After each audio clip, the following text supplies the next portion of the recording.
L'inconvénient de ne pas être vidéaste à temps plein, c'est qu'on n'a pas le temps de traiter l'actualité à la minute. Quand une news sort le lundi, le temps de rentrer du boulot, de tester, Internet est déjà passé à autre chose. Mais l'avantage, c'est que ça me donne le temps de creuser. De ne pas juste lire le communiqué de presse, mais d'aller voir le code, les issues GitHub et les dramas qui s'enchaînent. Et durant ces 2 semaines, bordel, on a été servi. Si vous suivez un peu la tech, vous avez déjà vu passer ce homard partout. Cloudbot, Moltbot, OpenClaw, on va y revenir. Il s'agit du projet open source qui a eu la croissance la plus rapide de l'histoire de GitHub en ce mois de janvier 2026. Pourquoi ? Parce que pour la première fois, on ne parle plus d'une IA qui chatte, on parle d'une IA qui fait. Un agent open source installé chez vous et qui a accès à vos fichiers, à votre terminal et votre agenda. Et bien sûr, qui obéit aveuglément. Le rêve de l'assistant ultime. Mais est-ce que ce rêve ne risque pas de tourner au cauchemar ? Aujourd'hui, on va parler de homard, de majordome et de réseau social. Dites au cuistot de sortir les marmites et de préparer les rince-doigts, nous aurons du homard au menu ce soir. Pour comprendre le danger, il faut comprendre d'où on part. Peter Steinberger est un développeur et entrepreneur autrichien, figure influente de la communauté tech.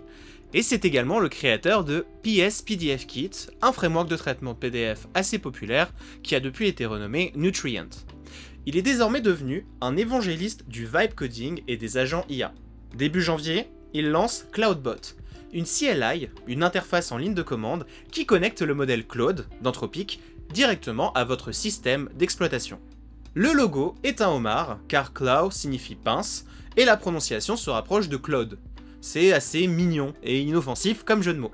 Sauf qu'Anthropic n'a pas vraiment trouvé ça drôle, puisqu'elle a envoyé ses avocats pour contrefaçon de marque et danger pour leur propriété intellectuelle. Venant d'une entreprise valorisée à 350 milliards de dollars pour avoir pompé la propriété intellectuelle du net pour entraîner Claude, ça me fait doucement rire. En réponse, le projet a été renommé Moltbot. Molt qui veut dire muet. Donc le homard change de peau, mais reste le même. C'est méta. Mais finalement, une partie de la communauté a forqué le code sous le nom OpenClaw. Mais au final, c'est le même code et les mêmes caractéristiques. Ce flou artistique sur les noms, Cloud, Molt, OpenClaw, entretient une confusion totale. Et la hype attire les curieux, les génies et les prédateurs.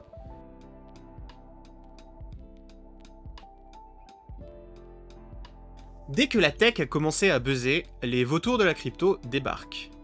On a vu apparaître des tokens comme le Claude, puis le Molt sur la blockchain Solana. Le schéma est classique. Des bots de trading, ironiquement propulsés par l'IA, ont fait grimper la valorisation à plus de 16 millions de dollars avant que les créateurs ne se barrent avec la caisse. Un rug pull en bonne et due forme. Mais le vrai vol n'est pas là où on le croit. Le vrai danger, c'est ce que ces bots ont fait ensuite.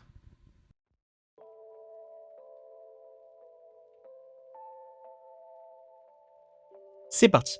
Pour installer OpenClaw, il y a une commande disponible sur le site de la documentation. Ça fonctionne partout, mais sous Windows, ça implique d'avoir WSL2 installé et de l'installer directement sur la machine, chose que je ne veux pas. Donc on va plutôt cloner le repository Git directement et utiliser Docker pour pouvoir isoler ma machine de l'agent directement.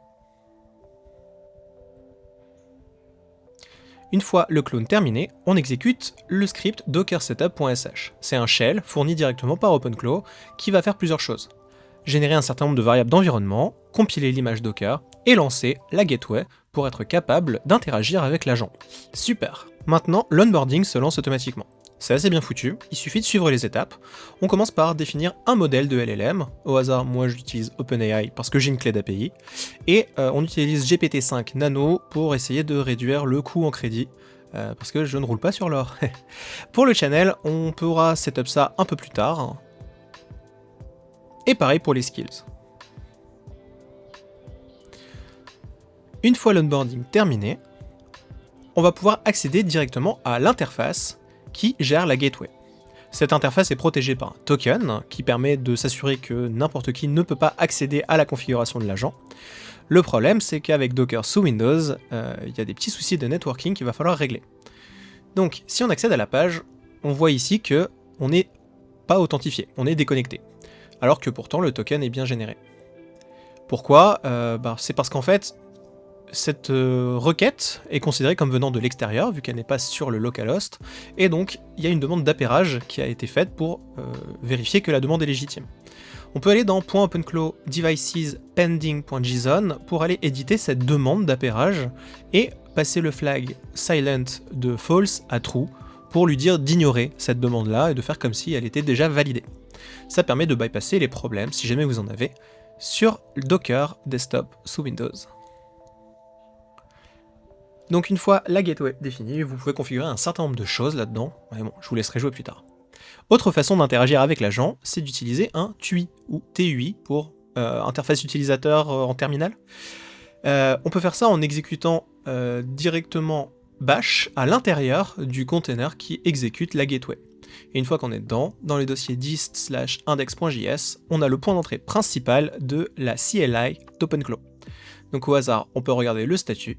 On voit qu'on a une session main qui est déjà en cours, et si on lance le TUI, on est capable de pouvoir discuter directement avec notre agent.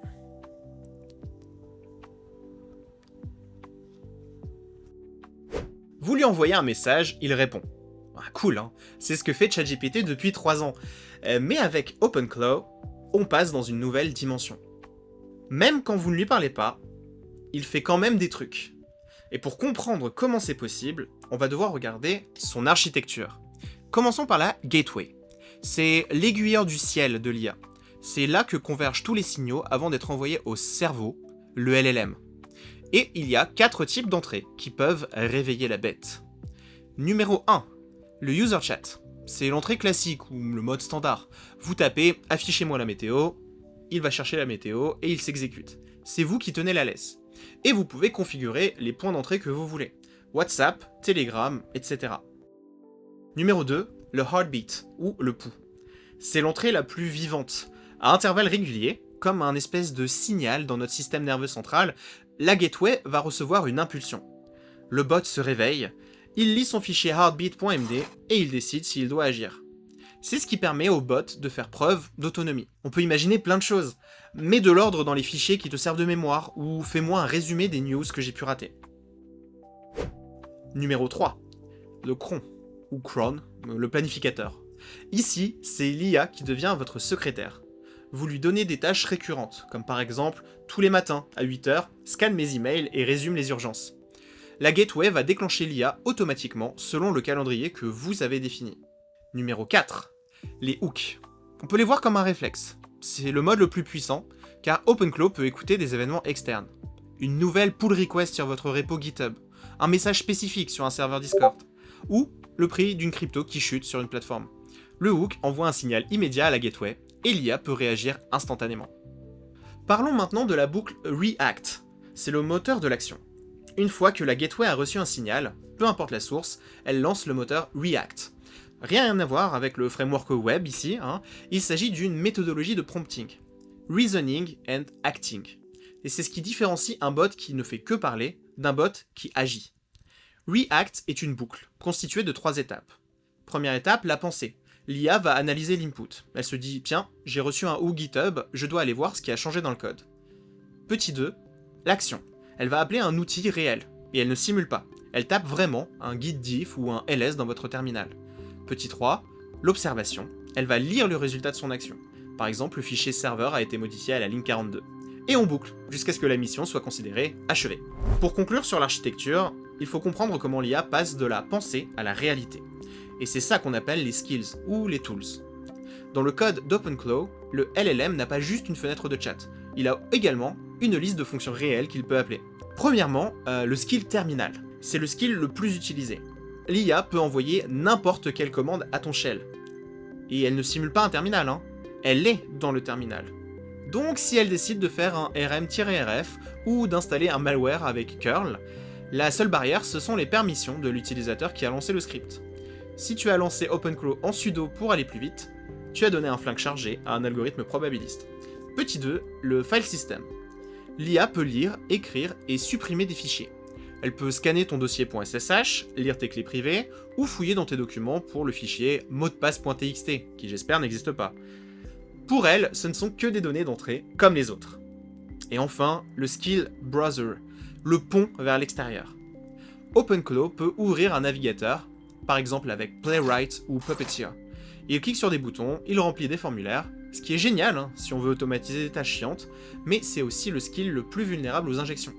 C'est en utilisant ce skill que l'IA peut lire le message piégé d'un hacker sur un site web. Ce qui est fascinant avec ces skills, c'est que l'IA est devenue multimodale en action. Elle peut coder un script Python avec son skill file system, puis l'exécuter dans le terminal, et enfin envoyer le résultat sur un serveur distant avec le skill browser. Un vrai majordome doté d'une tronçonneuse. C'est super efficace pour couper du bois dans le jardin, mais si jamais le majordome est un peu confus et qu'il apprend que les meubles du salon sont faits en bois, vous devinez la suite.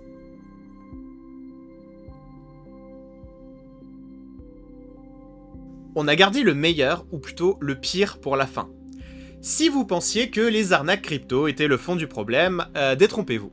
Le vrai scandale, c'est Moldbook. Moldbook se vend comme un zoo numérique.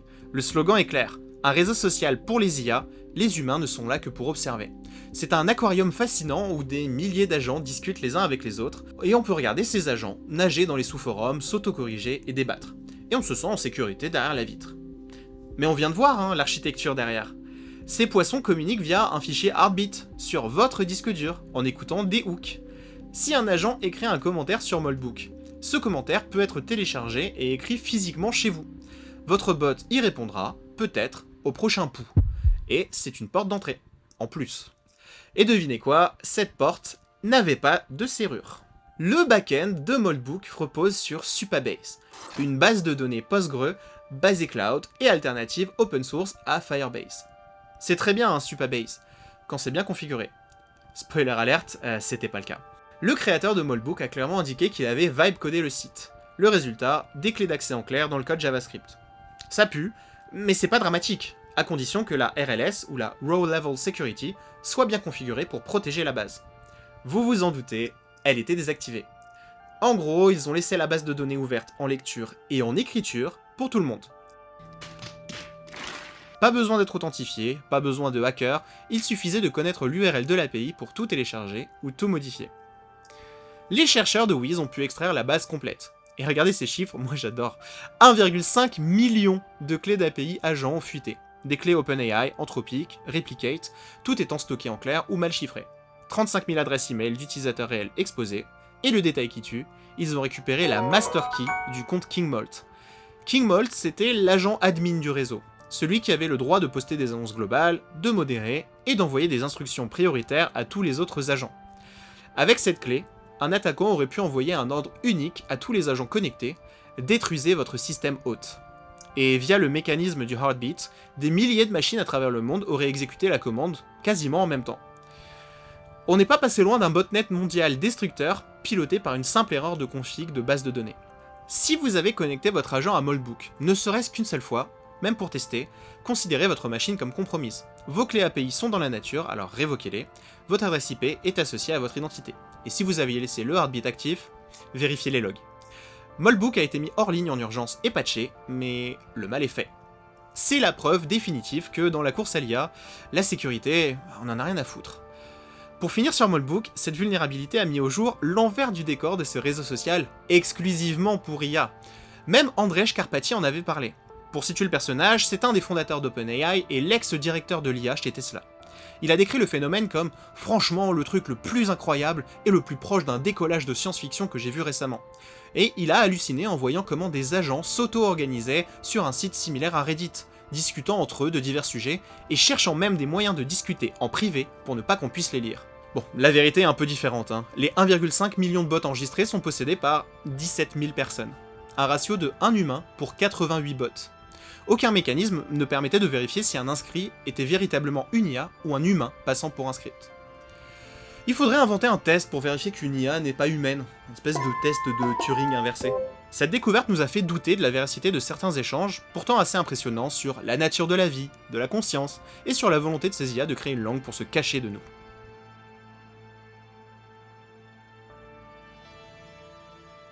Est-ce qu'il faut jeter le homard avec l'eau du bain ? Pas forcément. C'est un outil puissant, mais qui a été codé pour la vibe au lieu de la sécurité. Le péché originel ? se reposer sur une infrastructure où l'interprète de commande, le LLM, est aussi naïf qu'un enfant. Comme le souligne très justement la chaîne YouTube Low Level, toute l'informatique moderne repose sur une règle d'or, on sépare strictement le contrôle de la donnée. Dans une base de données SQL, la commande select, elle est isolée du texte que vous recherchez. Dans une requête HTTP, les headers de contrôle sont séparés du body des données. Mais avec les LLM, cette barrière saute. Tout est mélangé dans une seule soupe de texte. L'instruction résume ce texte et le piège efface tout ont la même valeur pour l'IA. Tant qu'on n'aura pas résolu ce problème d'architecture, donner un accès shell à une IA revient à jouer à la roulette russe avec son disque dur.